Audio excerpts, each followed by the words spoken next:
Seguimos en Proeconomía y Finanzas y continuamos conversando con René Ruiz Díaz.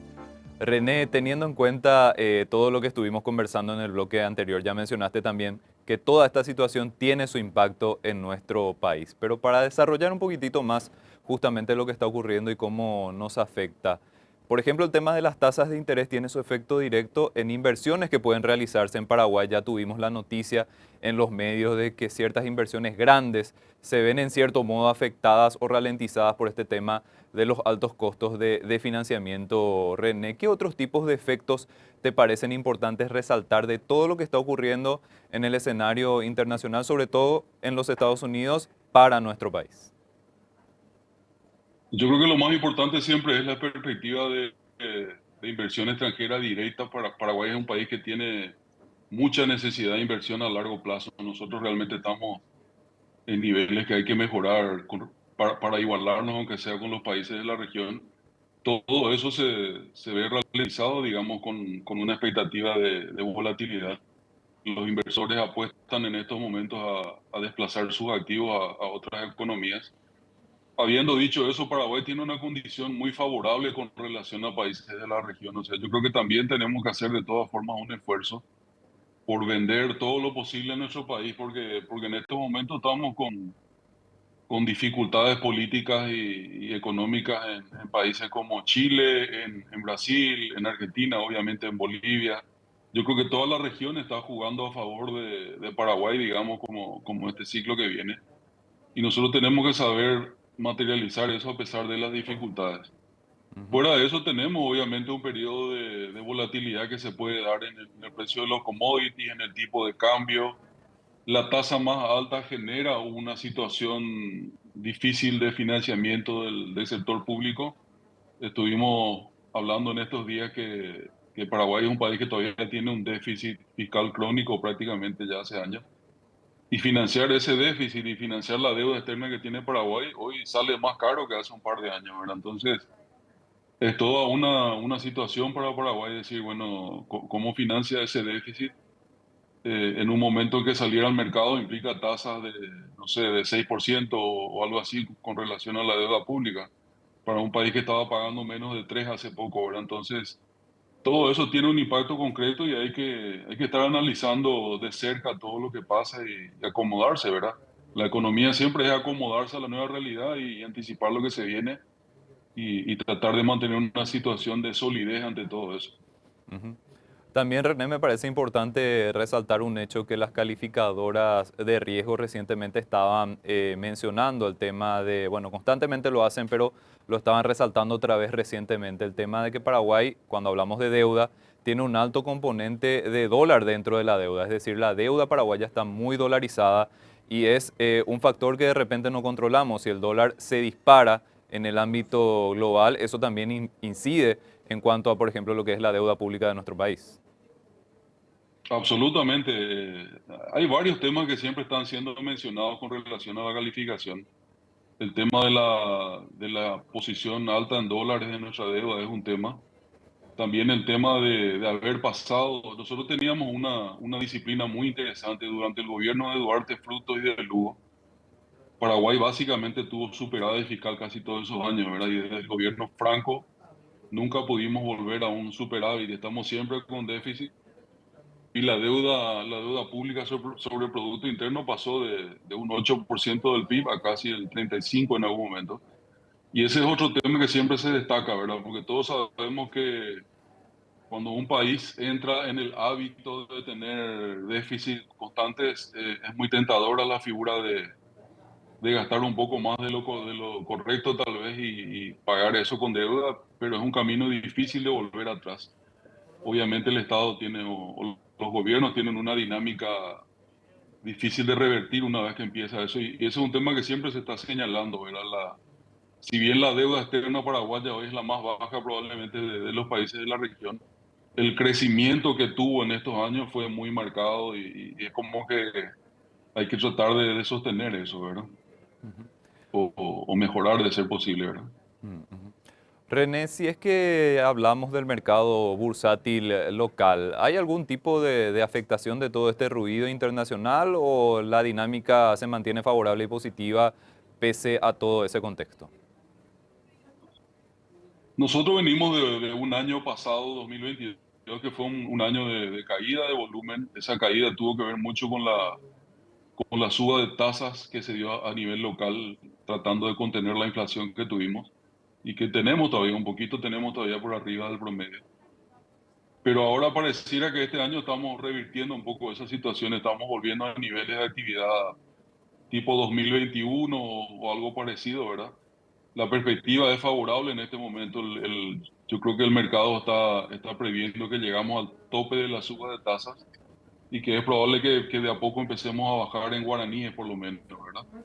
Sabemos que eso no es automático, sabemos que eso está sujeto a un escenario cambiante, así como hablamos, pero pareciera que en este año se está materializando una suba de volumen en la bolsa sobre todo, y es como que se está previendo eso, pero es un año igual, no es un año fácil, como yo te comenté, todo esta situación de elecciones, de cambio de gobierno, genera una dinámica de incertidumbre en todo el mercado. La gente quiere saber qué pasa, cómo se va a resolver, ¿verdad? Entonces, nosotros tenemos este año un año que está siendo mejor en lo que es la cosecha agrícola, definitivamente eso se está dando, pero también tenemos una situación de altísimo contrabando por consecuencia del tipo de cambio argentino que está muy bajo. Entonces, ese crecimiento promedio refleja un promedio, ¿no? Pero hay situaciones diferentes en cada sector. Y es importante estar atento a todo eso, ¿verdad? Nosotros somos una economía todavía muy básica, muy basada en comercio, en productos de materia prima y todo eso. Entonces, cualquier movimiento puede ser brusco y hay que estar muy atento, ¿verdad? René, puntualmente en el mes de mayo, ¿cómo sintieron la dinámica? ¿Se acompañó esa tendencia positiva que se estaba teniendo en meses anteriores en la bolsa local o eso se ralentizó un poquito? Yo creo que estamos en niveles normales. La bolsa tiene ya una dinámica de inversores que están atentos siempre a buscar papeles, a invertir en la bolsa, a ir a su casa de bolsa a buscar alternativas. Ese movimiento estuvo correcto, digamos, estuvo en línea con lo que fueron estos meses. Y yo siento que se bajó un poco la presión, esa de incertidumbre al definirse ya las elecciones y quién va a ser el nuevo gobierno y todo eso. Baja definitivamente el nivel de incertidumbre.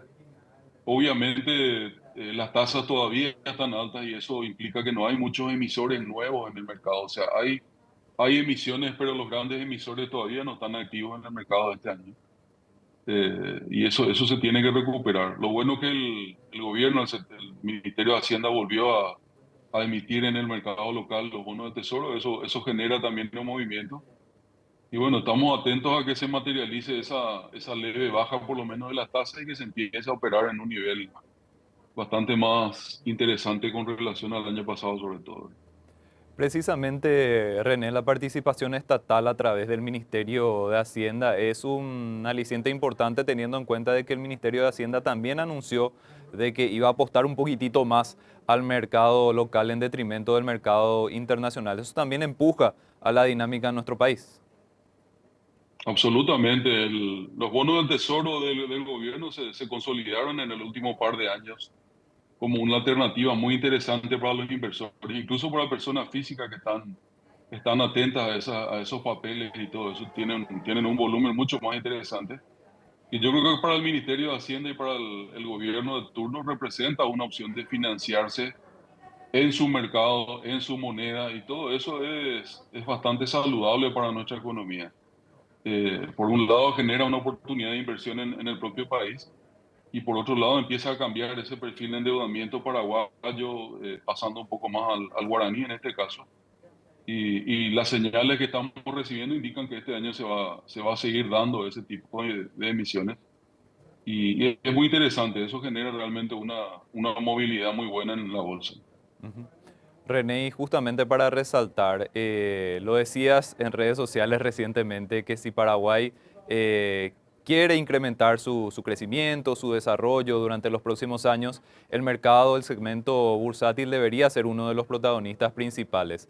Hay muchísimo trabajo todavía por hacer, hay cuestiones que se tienen que atender desde lo que es la dinámica, las normativas, el conocimiento del mercado, pero este segmento probablemente debe ser protagónico durante los próximos años. Mira, Eduardo, no existe ninguna economía que se haya desarrollado que no haya tenido a la bolsa como un jugador principal de ese desarrollo. La bolsa es el camino o el lugar de encuentro entre gente que está queriendo invertir y empresas y el sector público que están buscando financiamiento. Definitivamente es el camino. Nosotros tenemos todavía una situación bastante desventajosa, que es que Paraguay no tiene resuelto el tema de la inversión de los fondos jubilatorios a través de la bolsa. Ese es un tema que está pendiente, así como está pendiente una revisión general de nuestro modelo jubilatorio.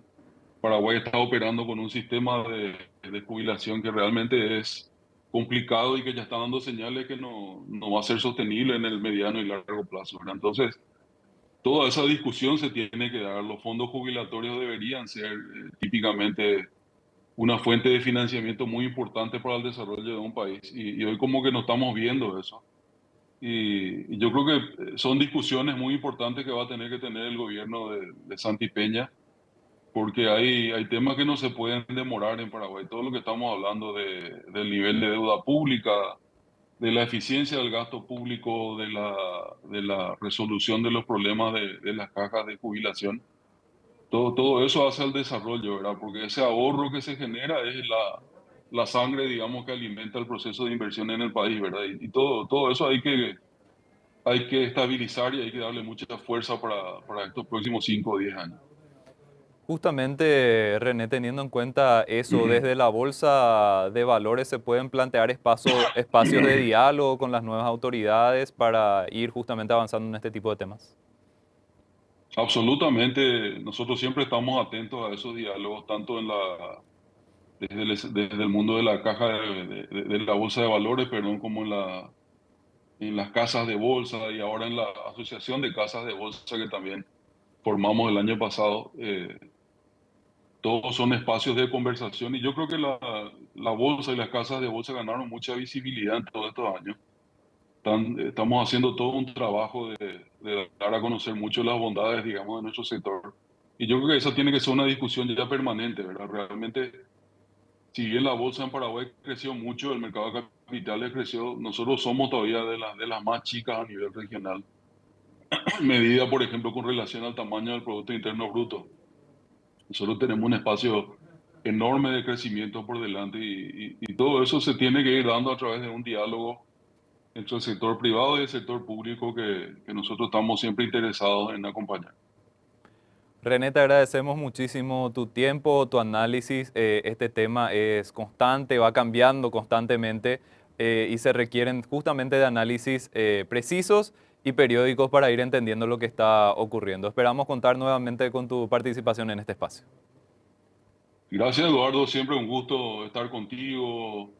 Nosotros tenemos como un diálogo que nunca se corta a través de tus canales, del diario, de las redes sociales y creo que es todo parte de una conversación que no se tiene que interrumpir, que tiene que ver con todas esas oportunidades que está presentando nuestro país, oportunidades y desafíos, obviamente, pero que en el neto son todavía muy positivos y que tenemos que tratar de que se materialice todo eso. Gracias por tu tiempo siempre y por el espacio que nos das para todo esto. Gracias, René, gracias, gracias.